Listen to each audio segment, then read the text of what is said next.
Sarah Sanders seemed like the perfect mother, a devoted wife, a loving mom, and a pillar of her suburban community. But behind the facade, she was plotting the unimaginable. Mark Sanders, her husband, had no idea that the woman he trusted most was secretly preparing to take their children and disappear, vanishing without a trace. For months, Sarah had been building a life of lies, and in a shocking twist, she was caught just seconds before fleeing the country with her kids. What drove Sarah to betray everything she had, and how did the perfect family unravel in such a chilling way? The Sanders family had everything anyone could want. They lived in a quiet, tree-lined suburb where everyone knew each other by name. Sarah Sanders, a 34-year-old mother of two, was the picture of suburban perfection. Her life seemed like a fairy tale. She was a devoted wife to Mark, a successful business consultant, and a loving mother to their two children, Emma, 8, and Lucas, 6. They lived in a large, well-kept home with a white picket fence, and every weekend they could be found hosting barbecues, playing in the yard, or attending church together as a family. To neighbors and friends, the Sanders family appeared to be the epitome of normalcy, if not happiness. Sarah was always active in the community, organizing neighborhood events and helping out at her children's school. She volunteered at the local animal shelter and was known for baking cookies for the neighbors. Her social media profiles were filled with photos of her smiling children, family vacations, and festive holiday celebrations. No one could have predicted that beneath the surface of this seemingly perfect life, a storm was quietly building. Over the past few months, there had been subtle changes in Sarah's behavior. Mark noticed that she was becoming increasingly distant, spending more time on her phone and often going for long walks alone at night. At first, he chalked it up to the pressures of motherhood and their hectic schedules. He knew their marriage wasn't perfect like any couple. They had their ups and downs, but he assumed it was just a phase, a rough patch that would eventually pass. But things started to feel off. Sarah was rarely home in the evenings, and when she was, she seemed distracted, preoccupied. There were more nights when Mark came home from work to an empty house, with Sarah not answering her phone. He thought she was simply exhausted or needed some time for herself, but deep down, he began to suspect something more was going on. He found himself questioning everything: the late nights, the unexplained absences, the mysterious phone calls she would make in the early hours of the morning. One evening, as Mark was going through the mail, he noticed a letter from a lawyer. It was addressed to Sarah, but Mark's curiosity got the better of him. He opened the envelope. The letter was vague, but indicated that Sarah had been in contact with the lawyer about a potential legal matter, though it didn't specify what exactly. Mark was alarmed. He confronted Sarah about the letter, but she dismissed it quickly, brushing it off as an old matter she had taken care of years ago. But that wasn't the only strange thing. Mark also began to notice small changes around the house. Some of Sarah's personal items like jewelry and clothing disappeared. One night, Mark found an empty suitcase in the attic, and when he asked Sarah about it, she claimed it was for a trip she had planned with some friends, but she couldn't recall the details. When he asked her when she'd be going, she became evasive, and the conversation ended awkwardly. Mark was left feeling unsettled, unsure of what was happening in his own home. As the weeks went on, Sarah's behavior grew more erratic. She would leave the house for hours without any explanation and make plans with friends, though Mark never met them. There were rumors circulating in their social circle that Sarah had been seen out with a new man, someone no one had ever met. At the time, Mark brushed off these rumors. He couldn't believe that Sarah, the woman he had been married to for over a decade, would ever betray him. But the signs were there. The cracks in the facade were widening. What Mark didn't know was that Sarah wasn't just dealing with personal struggles.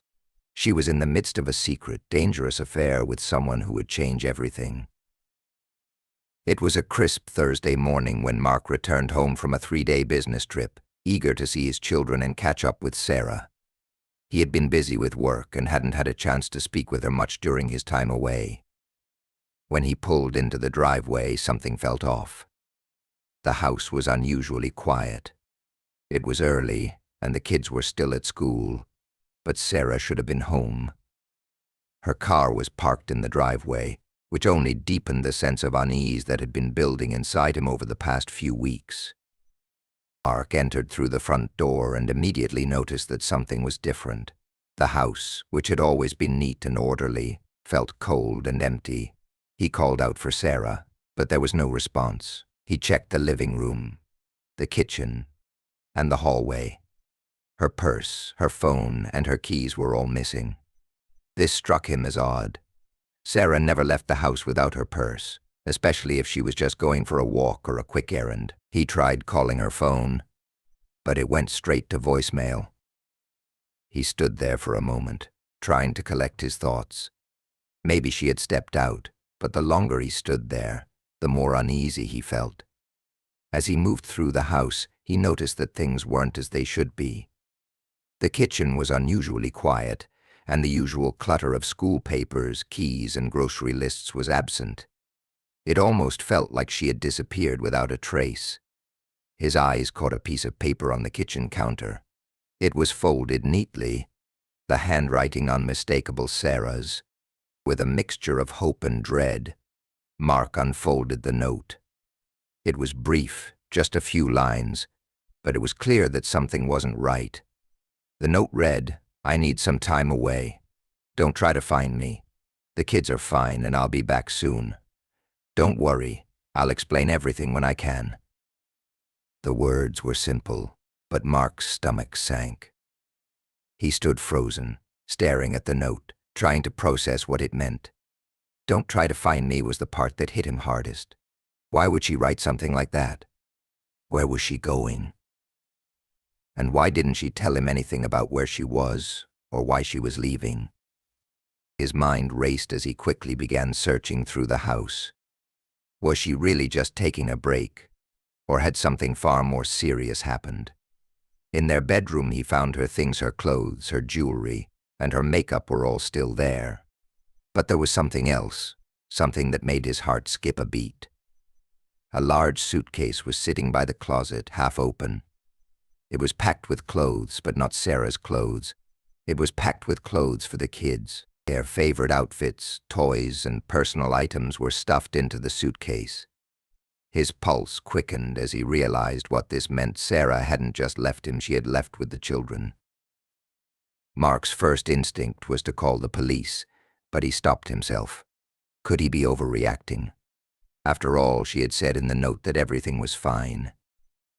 But then he thought about the phone calls he had overheard recently, long, hushed conversations in the middle of the night when he thought she was asleep. She had never been willing to talk about them, brushing off his questions with vague excuses. Mark paced around the house, frantic and confused. Was she planning to run away? Was this some kind of escape? The idea that she might be planning something like this never crossed his mind before, but now as he looked around the house and processed the clues, it all seemed to make sense. The long absences, the secretive behavior, the packed suitcase, it wasn't just a simple break or some temporary issue. She was preparing to leave him. With a sinking feeling, Mark grabbed his phone and dialed the number for the police. His voice trembled as he explained the situation. He didn't know where Sarah was, but he knew she had left with the children. The officer on the line was calm and reassuring, telling him that they would send someone to investigate right away, but Mark couldn't shake the feeling that time was running out. The thought of his children being taken somewhere, far away from him, was unbearable. As he waited for the police to arrive, his mind raced. What had happened to Sarah? Was she really just trying to take some time for herself, or was there something far darker at play? The possibility of her running off with the kids, leaving him behind, was a nightmare he hadn't wanted to imagine. And yet, now it seemed all too real. The investigation into Sarah's sudden disappearance began almost immediately, and as the days passed, more and more unsettling details emerged. Detectives quickly combed through the Sanders family's financial records, looking for any signs of unusual activity that might hint at where Sarah had gone, or if someone else was involved in her departure. What they found sent shockwaves through the case. Sarah had been siphoning money from the family's joint accounts for weeks. Small, untraceable withdrawals, seemingly random at first glance, had been adding up, each one carefully timed and carefully hidden. While Mark had been away on his business trip, Sarah had withdrawn large sums of cash and made several online purchases for items like burner phones, fake identification documents, and travel supplies. The purchases were made under aliases, names that didn't match anyone in the Sanders family. It was clear that Sarah had been preparing for something much bigger than just a temporary getaway. The detectives also discovered that Sarah had booked several one-way flights, all set to depart within the next week. One of these flights was for a destination in Europe, Spain. It was the kind of trip one would plan if they never intended to come back. The flight was booked in the name of Sarah's alias, and a seat had been reserved for one of the children. The other seat, curiously, was left blank. It was a jarring discovery. Sarah was planning to take the children, but her plans seemed to be more complicated than anyone had initially realized. Mark was devastated as the pieces began to fall into place. The evidence pointed to one terrifying possibility: Sarah wasn't just taking a break or going on a short trip. She was planning to vanish with the children, cutting off all ties to her life in the United States. It was clear now that the strange behavior, the secretive phone calls, the packed suitcase, it was all part of a meticulously planned escape. But what was the true motivation behind it all? Investigators dug deeper into Sarah's recent activities. They found emails between her and a man named Victor, a name that was completely unfamiliar to Mark. At first, the messages seemed benign, but as they went on, the tone became more personal and intimate. Sarah referred to Victor as the only one who truly understood her, and mentioned how she was finally free to live the life she had always dreamed of. The emails also included references to travel arrangements and a safe house where Sarah and her children would be taken once they arrived overseas. Victor was not just some friend or distant acquaintance. He was a key figure in a network of smugglers who helped people disappear. For a price, they arranged false identities, forged passports, and even facilitated illegal travel routes, ensuring that those trying to escape the law or their past could do so without leaving a trace. It was clear that Sarah had become involved in something much darker than anyone could have anticipated. Mark was left reeling, unable to comprehend how his wife had become so deeply entangled in a criminal world. He had never suspected Sarah of being capable of such betrayal. Their marriage, though not perfect, had seemed solid. Yet now he was faced with the horrific reality that she had planned to take their children and vanish, all under his nose. But there was one more detail that gave investigators pause. Sarah had been in contact with a lawyer, someone she had consulted about securing custody of the children in case her plan was discovered. It was as if she had been preparing for every eventuality, making sure that her escape would be smooth and unstoppable. The lawyer had even prepared legal documents, outlining a false custody arrangement that would have allowed Sarah to claim her right to the children, should Mark have tried to intervene. With each new revelation, the sense of urgency grew. Time was running out. Sarah's departure was no longer a matter of if, it was a matter of when, and the authorities knew they had to act fast to prevent her from getting away. The search for Sarah turned into a race against time, as detectives scrambled to piece together her plans and track her every move. They were closing in, but there was still no sign of where she had gone or how far she had gotten. But one thing was clear: Sarah had planned this escape for months. She had carefully constructed a life of lies, hidden in plain sight. And now, as the web of deceit unraveled, it was only a matter of time before the truth came crashing down, and Sarah's plan would finally be exposed. As the investigation into Sarah Sanders' disappearance gained momentum, the pressure on law enforcement intensified. Every lead they uncovered seemed to point toward one thing: Sarah was on the verge of vanishing, and she would do anything to ensure her plan succeeded. With a one-way flight to Spain booked and a network of illegal contacts helping her, the authorities knew they were racing against time to prevent her from leaving the country with her children. The police put together a task force to track Sarah's every move. They had already discovered that she had been in contact with Victor, the man at the center of the smuggling ring, and that the two of them were coordinating a final rendezvous was at a small private airport in a nearby town. The flight to Spain was scheduled for the following week. But Sarah was expected to meet Victor at the airport days in advance to finalize the arrangements and board a private jet that would take her and the children out of the country. Surveillance teams were deployed at key locations, including the airport, the Sanders neighborhood, and several other places where Sarah was known to frequent. The detectives knew Sarah would not be easy to find. She had carefully crafted her escape, making sure she kept her movements hidden. However, a crucial tip came in from an informant, a woman who claimed to have overheard Sarah talking about her plans in a local cafe. The woman had described a man who matched Victor's profile and a vehicle that Sarah had been seen using for secret meetings. It was a small breakthrough, but it was enough to help the authorities narrow down their search. The task force quickly zeroed in on the small airport where Sarah was expected to meet Victor. A quiet, private airstrip located outside the city, it was used by wealthy individuals for discreet flights, and it was the perfect place for Sarah to slip away unnoticed. With the clock ticking, investigators set up a perimeter around the airport, waiting for any sign that Sarah would arrive. Meanwhile, Mark was in a state of turmoil. Every passing day felt like a lifetime as he struggled to come to terms with his wife's betrayal. He hadn't heard from Sarah since her sudden disappearance, and though the police assured him they were doing everything they could, he couldn't shake the fear that he might never see his children again. The thought that Sarah, someone he had trusted implicitly, had been plotting their escape with such precision was a nightmare he couldn't fully grasp. How had he missed all the signs? Had his life with Sarah been a lie? As Mark grappled with these emotions, the investigation continued to unfold at a rapid pace. Police began following up on more of Sarah's communications, piecing together her detailed escape plan.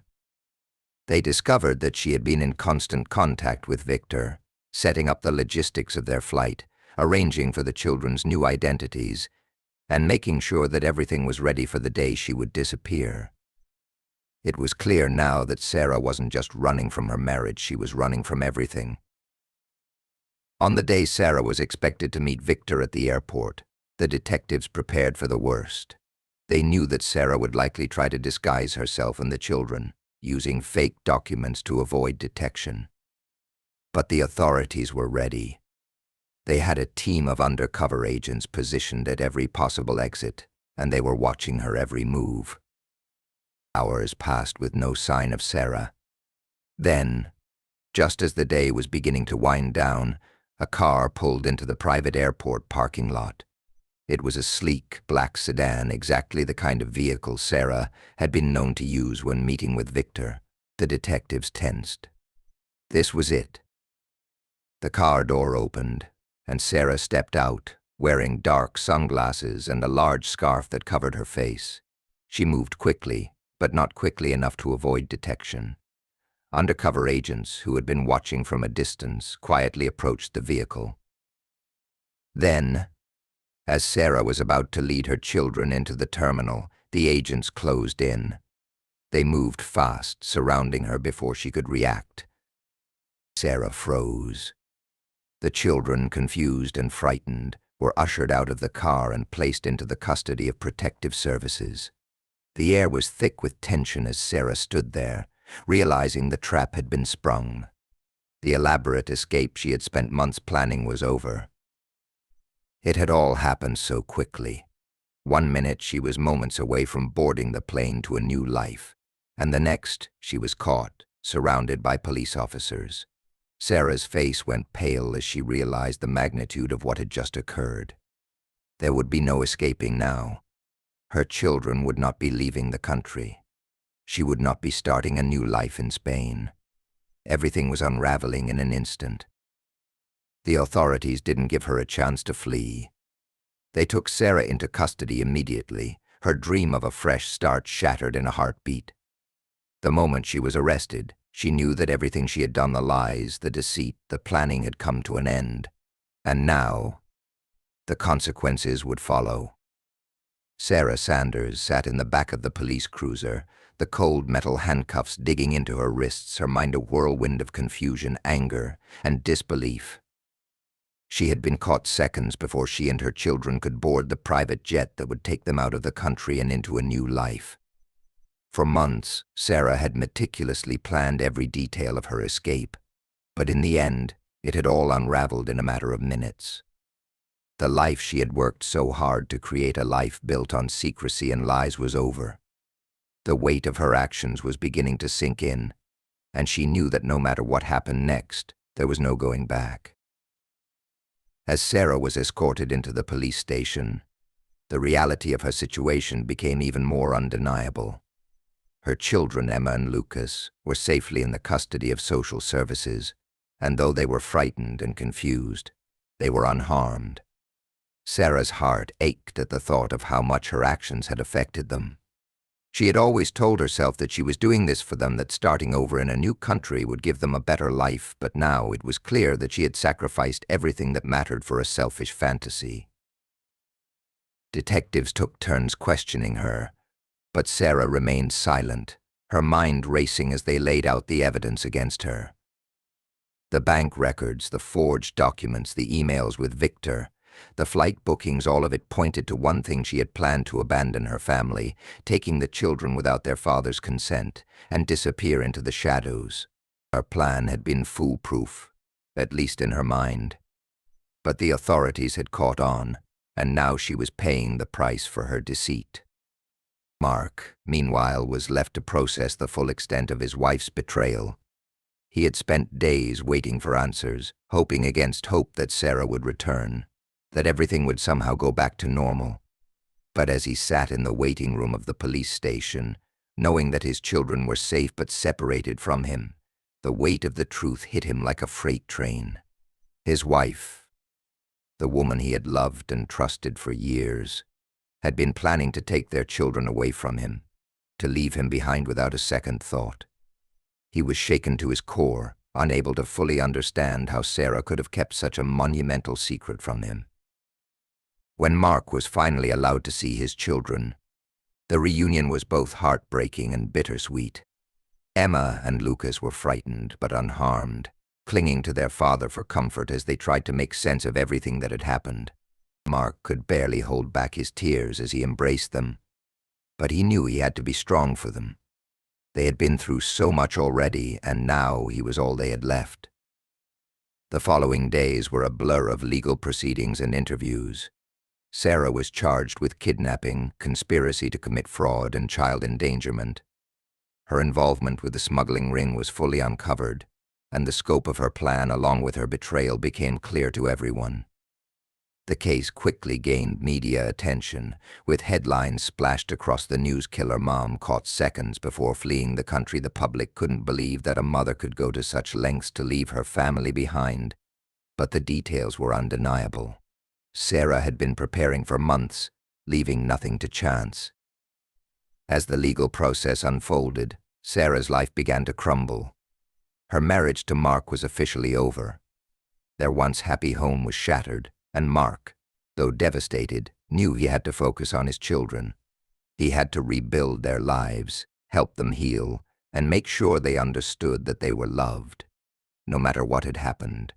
Sarah, on the other hand, faced the full weight of her actions. The betrayal of her family, the secret life she had led, the lies she had told, it all came crashing down around her. She was sentenced to a lengthy prison term, the consequences of her decisions following her every step. The reality of the life she had tried to escape was now her prison, and there would be no new start, no second chance. In the end, Sarah Sanders' story became a chilling reminder of how the darkness within a person can remain hidden for years, only to explode into destruction when it's least expected. A mother who had once seemed to have it all, a loving husband, children, a comfortable life, was now a criminal, facing the fallout of her actions. Her escape, which she had thought was her ticket to freedom, had turned into her downfall. And for her children, the scars of this betrayal would linger for years to come, as they struggled to understand the truth of what had happened. Mark, for his part, found a way to move forward. He focused on healing and creating a stable environment for his children, doing everything he could to give them the love and security they needed. But the shadow of Sarah's betrayal would never fully leave him. It had shattered his trust, his understanding of the woman he had loved, and the family they had once been. The story of Sarah Sanders serves as a stark reminder that sometimes even the most seemingly perfect lives can be hiding the darkest secrets. And in the end, the truth always has a way of catching up, no matter how carefully it's buried.